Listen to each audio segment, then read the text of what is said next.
రఘు ఏంటంటే first year లో ఒక అమ్మాయి వెనకాల పిచ్చి కుక్కలా తిరిగాడు. ఆ అమ్మాయిని లవ్ లో పడేస్తా అని అందరి దగ్గరికి వెళ్లి పెట్టుకునేవాడంట. సో ఆ బెట్ లో గెలవడానికి అండ్ అందరి ముందు తను గ్రేట్ అనిపించుకోవడానికి ఆ అమ్మాయితో డైలీ ఏదో ఒకటి మెసేజ్ చేస్తూనే ఉండేవాడు. ఈ అమ్మాయి ఏం చేసింది, రఘు నిజంగానే నా మీద కేర్ చూయిస్తున్నాడు, ఇలాంటి ఫ్రెండ్ ఒక్కడున్నా లైఫ్ లో బాగుంటుంది అనుకొని ఇద్దరు ఫ్రెండ్స్ అయ్యి ఆ తర్వాత బెస్ట్ ఫ్రెండ్స్ అయ్యారనమాట. ఆ తర్వాత లవ్. పాపం ఈ అమ్మాయికి తెలియదు కదా టైం పాస్ కి యూజ్ చేస్తున్నాడని. ఈ అమ్మాయి ఏమో సిన్సియర్ గా లవ్ చేసింది. వన్ డే ఇద్దరి మధ్య గొడవలు స్టార్ట్ అయ్యాయి. ఊరికనే గొడవ పడేవాడు అమ్మాయితో. తను వేరే అబ్బాయితో మాట్లాడితే తప్పు, చూసినా తప్పే, చాలా టార్చర్ పెట్టేవాడంట.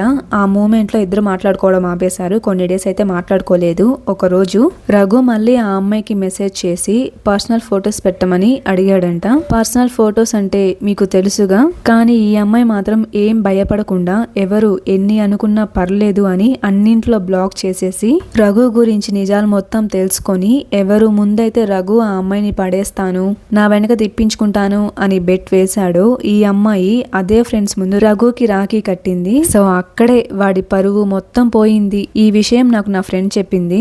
ఇదంతా జరిగిన కొన్ని డేస్ కి ఇతనేమో నా దగ్గరకు వచ్చి తనే ఫస్ట్ నన్ను లవ్ చేసింది, నేనే వద్దు లేదు నాకు ఇష్టం లేదని చెప్పాను అని కాకమ్మ కథలు చెప్పేవాడు నాతో. సో నాకేంటో తెలుసు కదా నిజం మొత్తం. నేను అవునా సరే అయితే అని చెప్పి వదిలేసేదాన్ని.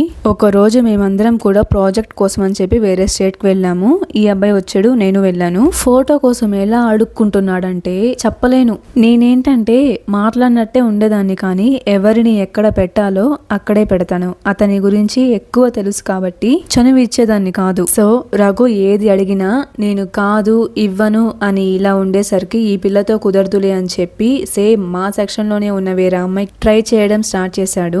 ఇతను 10th క్లాస్ నుంచి ఆ అమ్మాయిల్ని లైన్ లో పెడుతూ వస్తున్నాడు. బ్రేకప్ అయిన తరువాత నెక్స్ట్ వచ్చే అమ్మాయికి మాత్రం ఆ అమ్మాయి లవ్ చేసింది, నేనేం లవ్ చేయలేదు అని చెప్పుకుంటూ వచ్చేవాడు. మా సెక్షన్ లో ఉండే అమ్మాయి కూడా రఘుని పట్టించుకోలేదు. అలా అలా అమ్మాయిలని చేంజ్ చేస్తూ ఉండేవాడు. బీటెక్ అయిపోయింది.